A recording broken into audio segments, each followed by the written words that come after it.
Ici Lorraine craque pour l'émission Sur ma route, sur Moselle TV et Vosges Télévisions. Ici, votre radio de proximité en Lorraine.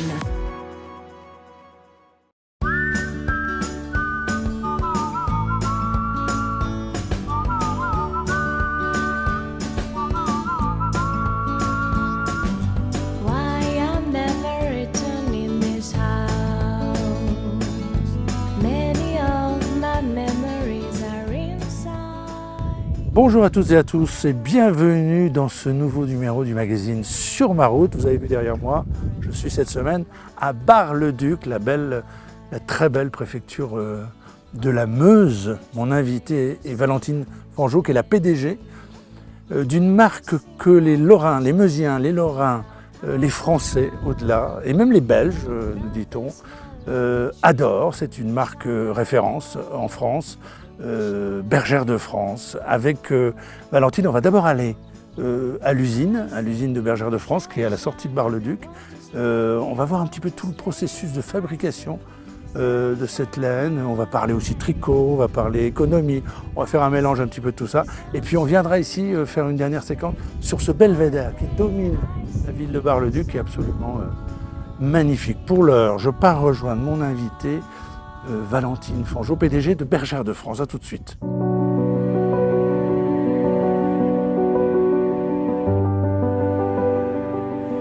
Bonjour Valentine. Bonjour Vianney. Merci de nous accueillir dans cette belle entreprise Bergère de France. On est très attachés. Expliquez-nous d'abord, on est où ici? Dans la phase de fabrication?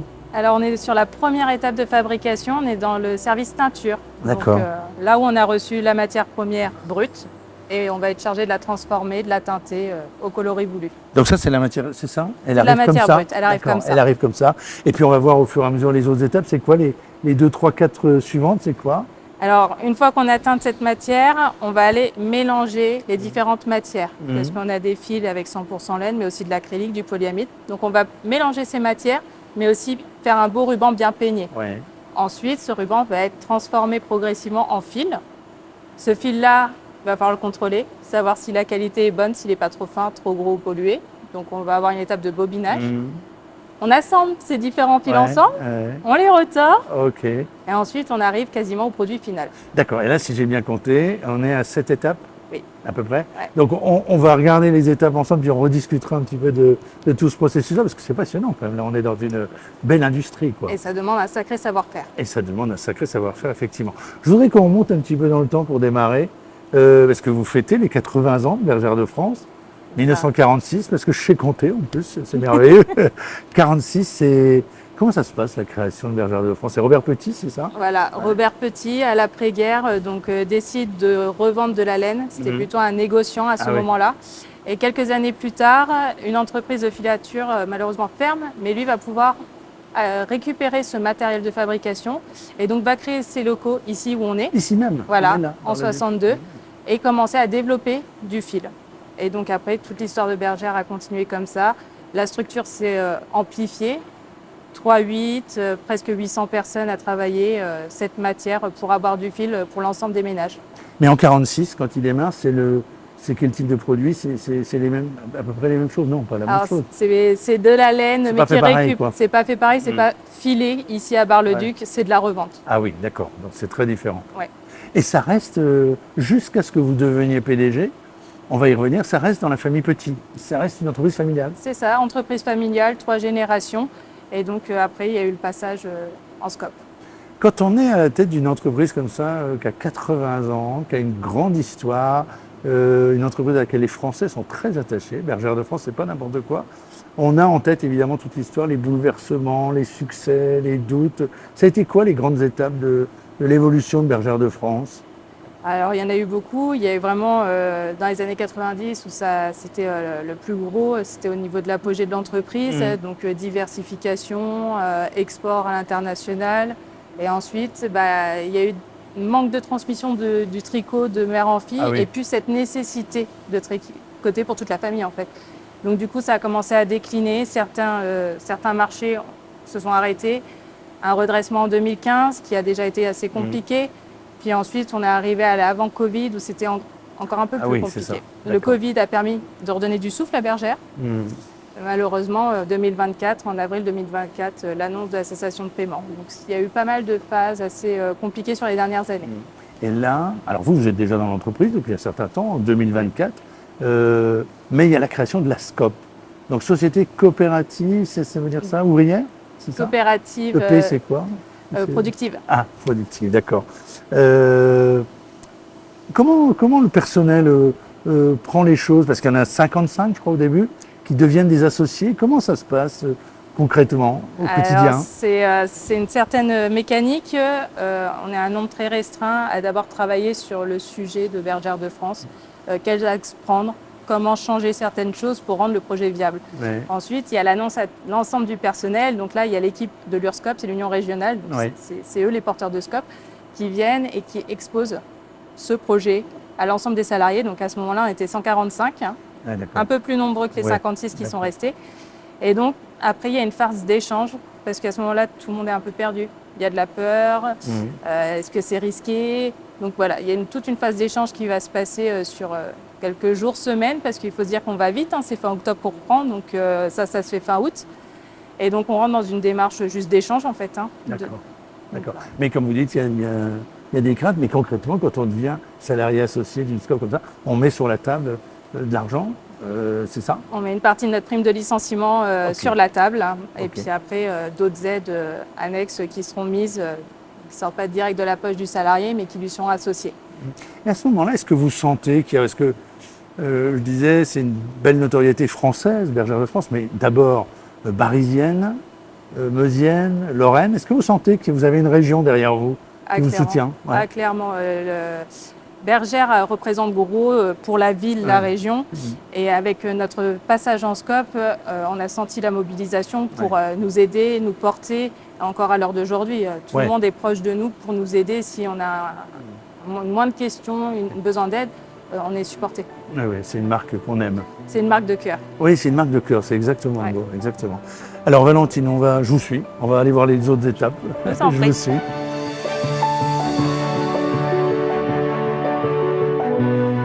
Alors nous voilà, là on est sur la deuxième étape dont on parlait. C'est ça. Ouais. Alors, tout de suite, ce qui saute aux yeux, c'est les couleurs. Vous avez des superbes couleurs, ça, le bleu, Voilà, ce donc rouge là. c'est des couleurs qui sont réfléchies quasiment 18 mois à l'avance. Ça change tous les ans? Ça change tous les ans. Alors pas en l'entièreté de notre collection, mais il y a du changement tous les ans. En fonction des modes, en fonction des... C'est ça, des saisonnalités, de ce qu'on voit en tendance qui va commencer à voir le jour. Alors des fois, certaines années, ça va rester 2-3 ans, la même typologie de couleur. Le bleu électrique, ça reste depuis un moment maintenant.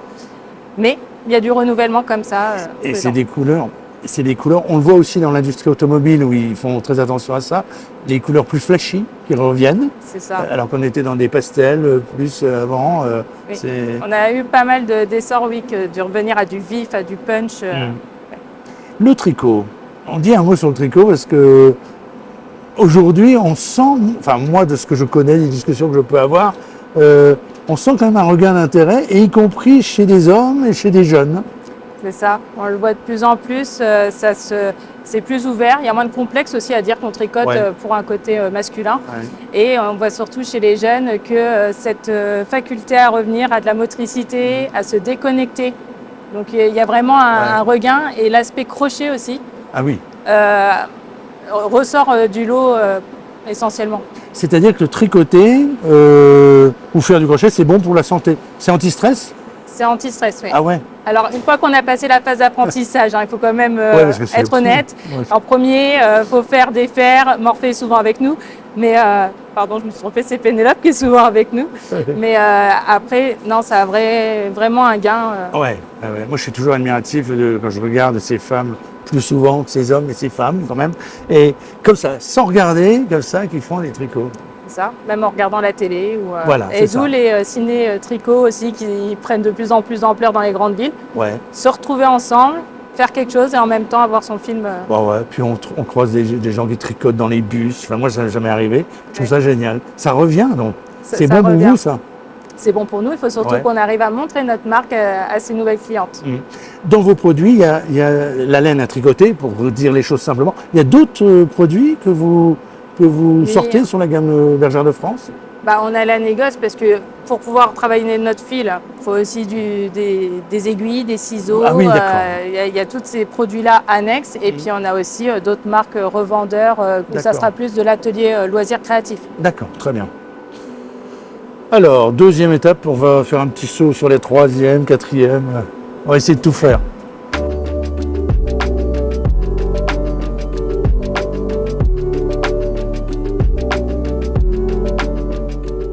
Alors là, on est, si j'ai bien regardé, quatrième ou cinquième. Mais enfin, il y a beaucoup d'étapes. Il y a beaucoup d'étapes de transformation, effectivement. Ouais. Et là, c'est parce qu'on a vu les fils très épais, on est passé par une autre phase, et là, on arrive à ça. Alors, on arrive à une bobine où le fil aura été contrôlé sur sa qualité. Ok. Donc là, un bon fil régulier. Et on va venir l'assembler. Donc on va en mettre de 2 à 6 à 8 fils ensemble, de façon parallèle sur une bobine.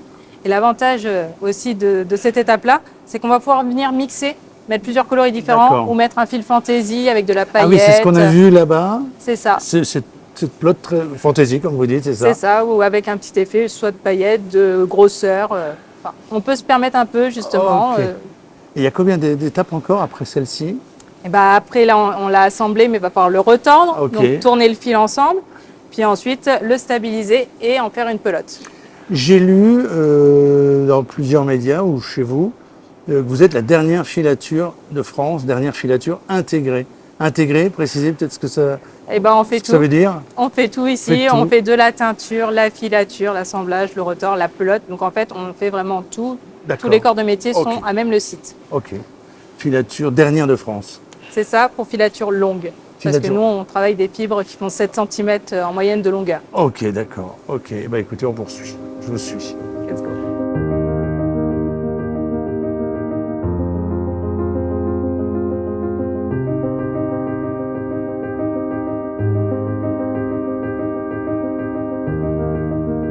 Valentine, j'ai l'oreille un petit peu indiscrète, j'ai entendu derrière quelqu'un qui parlait, qui prenait une commande. Oui. Donc ici, on est dans un centre de commande, c'est comment? Prise de commande. Prise de commande. Oui, Donc alors les gens appellent? c'est ça. Les gens appellent ou envoient leur commande par papier et donc elle est saisie dans ce service-là. D'accord.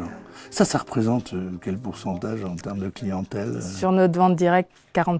40%. Les gens achètent où les Et produits sinon, Major c'est de sur le France? site internet directement. Directement sur site Ouais. internet ou en mercerie? En mercerie, donc ça représente à peu près 20% de notre chiffre d'affaires, c'est en mercerie chez des revendeuses. D'accord, d'accord. Est-ce qu'il y a un chiffre qui peut donner sur la quantité de production par jour, par semaine ou par mois? Je sais pas. C'est difficile à dire ça quand on parle de laine. Alors, difficile oui et non, c'est juste qu'on avance par à-coup dans la production en faisant des besoins des autres services aussi. Depuis la reprise en scope, les personnes ont extrêmement de polyvalence. Donc en fonction des périodes de l'année, elles vont aller en renfort soit dans la fabrication des colis pour nos clientes. D'accord. Et donc les ateliers n'avancent pas tous au même rythme. D'accord. Mais grosso modo, on fait 140 tonnes annuelles. D'accord, 140 tonnes annuelles quand même. Ouais. Voilà. Ouais, ouais. Et tout ça est mis en paquet là, dans l'étape qu'on a vue un petit peu avant là, avec le C'est grand ça. tapis. Et puis, Qui est prise manuellement, une par une, pour Ouais. être ouais. expédiée. J'ai lu ce terme de recentrage de la gamme. Je me trompe ou pas sur L'année le terme? dernière, sur le nuancier qui est sorti après le passage en Et scope, ça veut dire quoi, recentrer la gamme? Ça veut dire quoi? on est passé d'une quarantaine de qualités, ça devait être 36, à 12. D'accord. Intemporel, Ok. fil classique, maintenu toute l'année, mais après, au coup par coup de l'année, on a envoyé des one-shots, on appelle ça, donc c'est des gammes éphémères, mais qui D'accord. sortaient régulièrement tout au long de l'année. Mhm.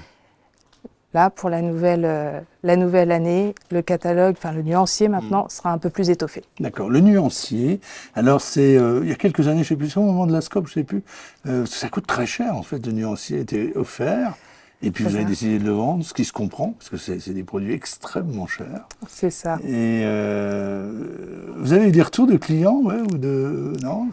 La communication auprès des clientes sur ce passage n'a pas été bien entendue, parce qu'on a certes donné un prix, mais en même temps, on a glissé les explications à l'intérieur. Donc, au lieu de séparer les brins de laine et après avoir les explications, tout était en un. Oui. Et les explications étaient payantes avant. Ah oui. Donc, mais ouais. c'est, voilà, la Faut du nouveauté, voilà, il faut le temps de faire Ouais, passer il faut le temps. Puis quand on connaît le nuancier, c'est quand même un sacré produit, quoi. Donc, C'est ça, ça demande pas mal d'heures de fabrication, de confection, à la réalisation aussi, parce que mine de rien, tout doit être pensé. Donc c'est un sacré investissement. c'est très impressionnant, hein, quand même, toutes les étapes que vous nous avez montrées.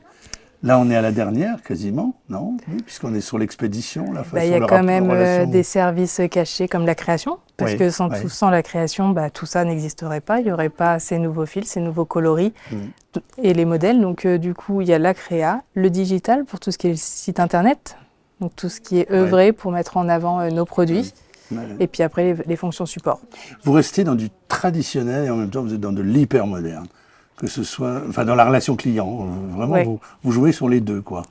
Et il y a besoin en fait. Ouais, C'est autant accompagner nos anciennes clientes, mais aussi les nouvelles qui pourraient nous rejoindre.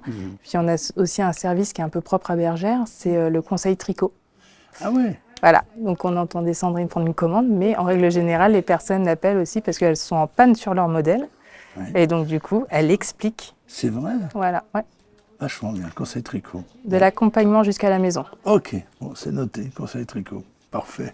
Il nous reste, non, il nous reste, on va encore faire une ou deux étapes avec vous. On va parler plus de votre parcours à vous personnellement, si vous êtes d'accord, Valentine. D'accord. Je vous suis, je vous suis.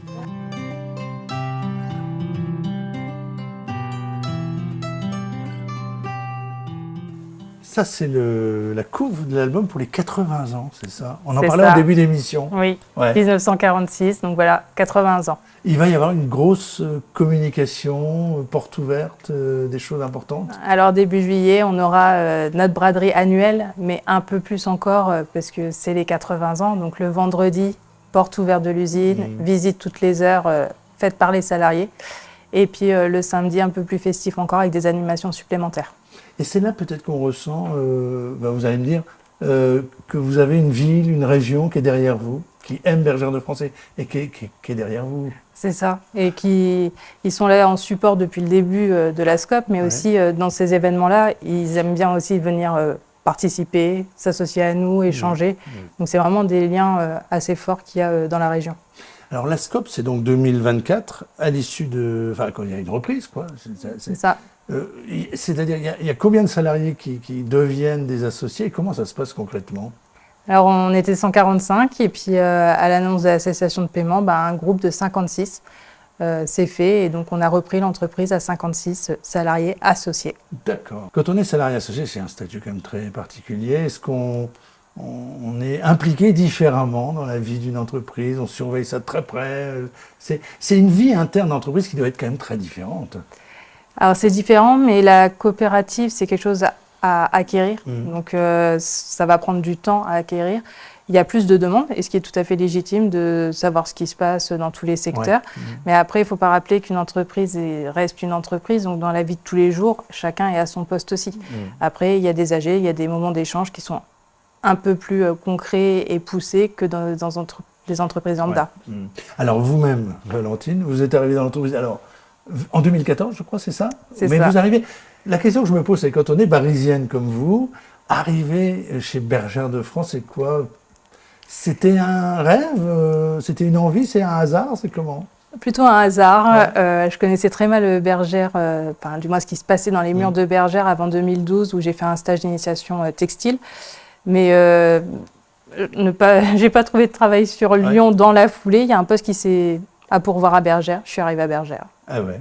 Parce qu'à Lyon, en fait, vous faisiez vos études, vous étiez ingénieur. Vous êtes ingénieur, chimiste? Je suis ingénieure option textile, oui. Option textile, d'accord. Donc j'ai fini le cursus et puis 4 mois après, j'étais à Bergère. Donc la vie de Lyon, revenir à Bar-le-Duc, mais en même temps, vous revenez dans votre pays natal. Donc ça change les choses, non? Dans ma région natale, dans mon calme, plus de bouchons et la famille à proximité. Ah oui, c'est vrai que quand on est arrivé là, pas de bouchons, rien du tout, c'est impeccable. Ah on est calme, on est farniente, dolce vita. Ouais, c'est super. On vous souhaite un bon anniversaire. Merci. À tous les salariés, les associés, à vous-même, à tous les clients.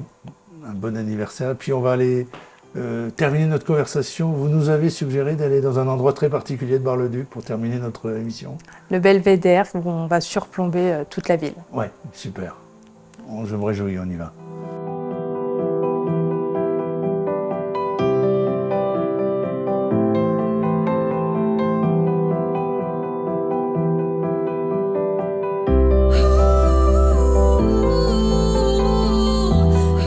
Valentine, pour finir, vous nous avez emmenés dans un endroit charmant.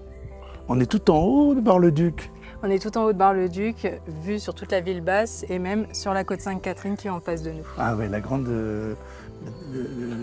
la petite montagne, on va dire. C'est ça, où il y a fort longtemps, il y avait des vignes Ah, c'est vrai? tout le bord. Ah ouais, parce que vous, donc barisienne, vous avez passé votre enfance ici. C'est quel souvenir?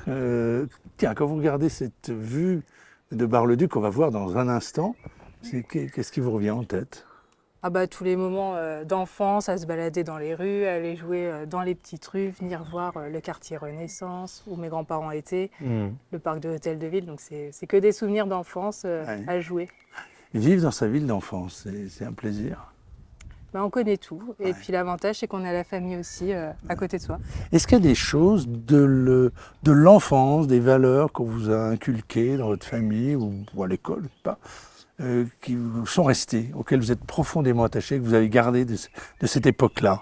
Bah, il ne faut pas perdre ce qu'on a ici, d'où aussi le côté industrie où on se bat pour la garder parce qu'il ne faut pas perdre tout ce savoir-faire. Il y a beaucoup de choses à Bar-le-Duc, mine de rien.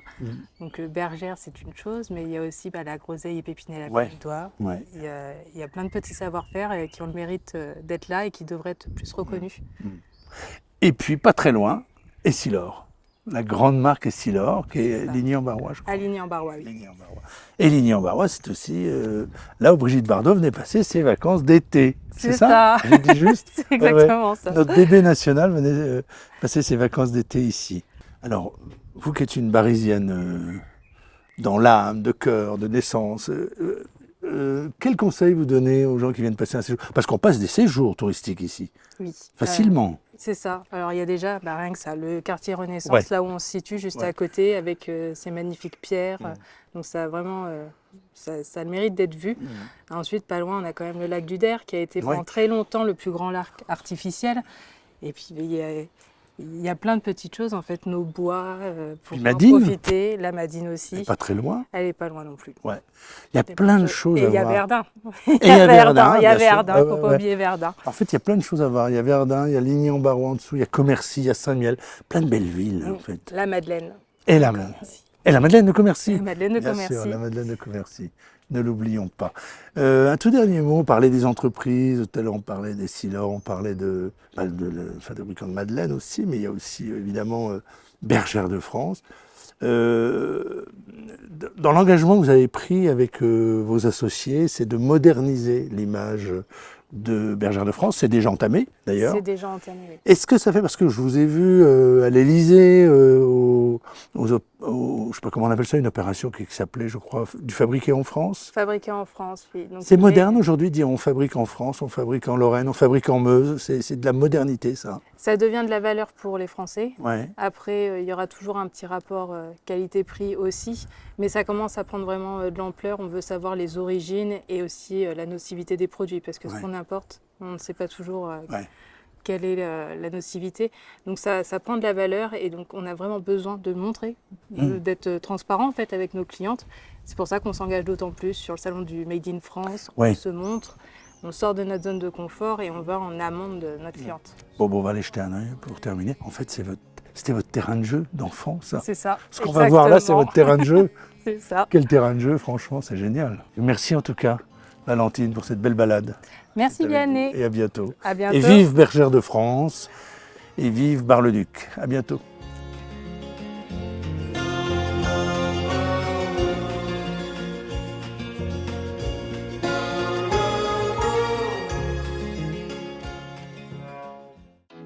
Ici Lorraine craque pour l'émission Sur ma route, sur Moselle TV et Vosges Télévisions. Ici, votre radio de proximité en Lorraine.